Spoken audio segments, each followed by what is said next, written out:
Welcome to a little bit of Calm and Crazy. My name is Jennifer, and today I am so excited to be able to share with you some new dollar DIYs. I don't know about you, but spring heading into summer, I am so excited about bright, airy, light decor, and that is exactly what I am sharing with you today. I also have a slight obsession with tiered trays. I've made a few on my channel, but the one I'm sharing with you today is absolutely my favorite one so far, and I just can't wait to share all of this goodness with you. Also, if you are not following me on Instagram, I hope you'll jump on over there. In everything that's kind of going on in the world, I kind of felt like I wanted to do something fun, and so I plan on doing some spontaneous giveaways, and I plan on hosting them over there. So make sure that you are subscribed to me here, and then come on over there so that you can be a part of those giveaways. They will be sharing some of my favorite products that I would love to be able to send directly to you. So come and say hi to me. It's a little bit of Calm and Crazy on Instagram, just like it is here.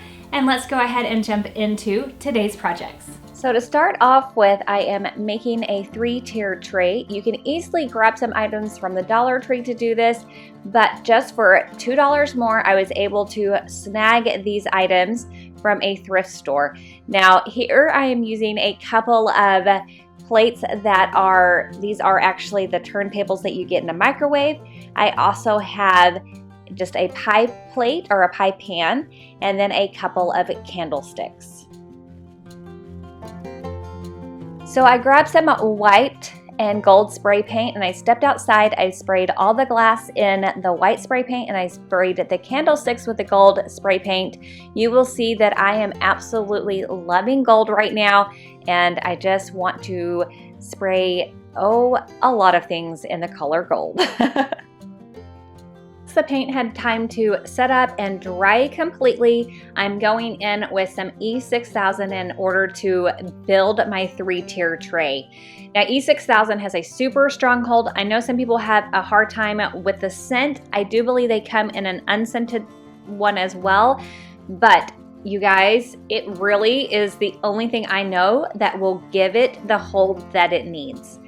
So I go in really generously. I put it on the rim of the candlestick, and then I place it in the center of the tray. And I did choose to use a ruler to help me so that I could be a little bit more precise to make sure that I was going to hit that center as best as I could. And then I went back in with more E6000. I put it on the top rim of the candlestick, and then I placed the second plate on top of that. This time I went in with my leveler to make sure that everything is level at this point. And once I had that, then I continued with the E6000, the second candlestick, placing my pie plate on top of that, still making sure that I'm level as I go. And then I just let this sit overnight, or like 8 hours, to completely set up and cure. I just left it alone. Once I had completely set up, I went in with some $1 or even less items in order to decorate it, and let me share those with you now. So I have this tea light holder. It comes in a pack of 3 from Dollar Tree, as well as this soap dish and some gold spray paint. Gave them both a quick little spray of the gold spray paint, making sure I got some good coverage. Once that was all dried, then I grabbed some florals from the Dollar Tree and snipped those off and stuck those into the little tea light holder. And then I turned that little soap dish into a little tray. I think that these look super cute and super high end, and they were so easy to do. Really great accents for the tiered tray, but absolutely could be used in other places as well as you are decorating your home. This is more of a hack than a DIY. I took this Dollar Tree cacti and I just wiggled the little cacti right out of that home part. It just had one tiny staple. I really loved the neutral color and the light wood of the home, and I wanted to use this in my tier tray. I thought it was a great little accent piece. I definitely have a very homed theme going on with my tier tray, and I thought that this looked perfect inside of it. For this project, I have a corrugated heart that I had left over from a sign from Valentine's Day, so I'm gonna go ahead and spray paint this gold to go along with all my other gold accents. So I'm also going to be using this cute little box that came from Dollar Tree. It is darling, but I don't need it the way it is, so I'm gonna pop that rolling pin right on out. And then to get the backing out, I first loosen up the edges using my favorite craft knife. I get questions about this all the time. It is a Fiskars craft knife. I do have it linked in the description box below if you are interested or have any more questions about that. Now, once I get that backing off, I do take it and I sand that paper because I want it to be super smooth. That's a little extra step. You might not feel like you need it, but it just takes a minute. Use a 60 grit sandpaper and make it smooth. And now I'm going in with my Gorilla adhesive, spray adhesive. I learned about this from Courtney from Creative on the Cheap. I've never tried it before, but I wanted to try this because I normally always use Mod Podge. You guys, this was quick and easy. I liked it. So I'm using this faux shiplap paper that I picked up from Hobby Lobby. I always get it for $1. So when this video is currently going, we are still on shelter in place, but starting next week, we will have what's called retail to go. So our stores will be opening back up. And so we can place online orders and do like a curbside pickup. And so I don't know if that's what you guys are having, but I'm excited to know that I can go and get some of my favorite items that I am missing out on currently. Once I have the paper on there, I do just a really loose trim around the edges, and then I go in with my little sandpaper, and this is how I get the perfect trim. I sand the paper off by sanding away from the paper, and every single time you get the most perfect trim by doing it like this. If you've never tried it this way, you should try it. I have never strayed away from this technique. Once I started it, I will never go back to cutting, tracing, trimming any other way. I'm just using a little hot glue all the way around the edges in order to secure the back into the box. Now, it is a nice snug little fit, so I press it on, but I go in with a hammer just to make sure that it is in there nice and secure. And trust me, that back is probably never going anywhere again. Now with my gold heart and a little piece of wood, I'm taking some hot glue and putting it on the back of the wood and placing that wood right onto the heart. So the heart will have a little bit of lift when I place it inside of the box.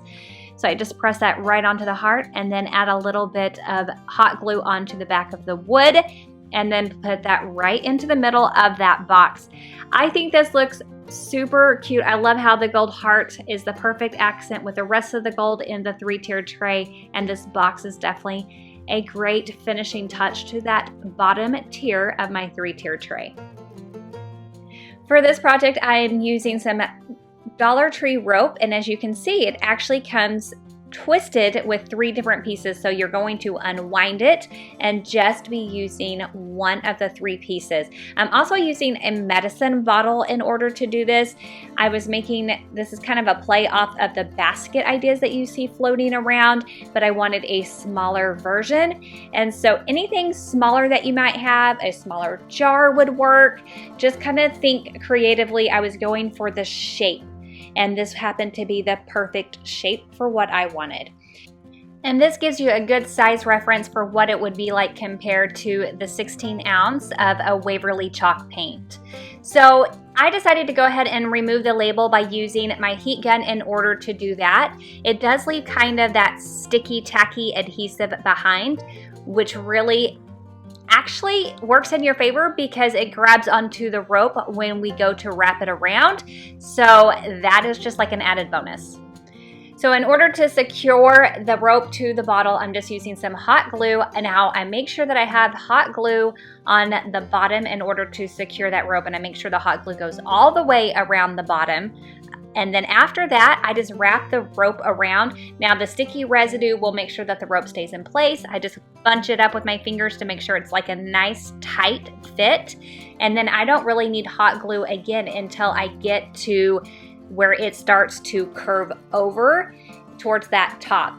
Once I get to that point, then I start using hot glue again to make sure that the rope is staying where I want it.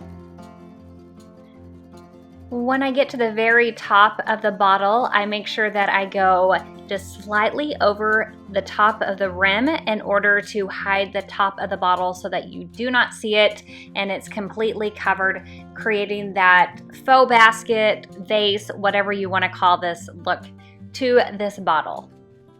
For some more added visual interest, I went ahead and taped off the basket, and I'm going in with Waverly's chalk paint in white, and I'm just painting a little white strip right there in the center. Once I painted completely around that center strip, I went ahead and removed that painter's tape and let the paint dry, and then I added some of those Dollar Tree florals that I had earlier into it, and I think that this is a very cute little roped vase, basket, whatever you want to call it. If you enjoyed this video, here are some other videos that I think you will enjoy as well. Please give today's video a big thumbs up. Don't forget to hit that subscribe button, and I'll catch you in the next one. Bye!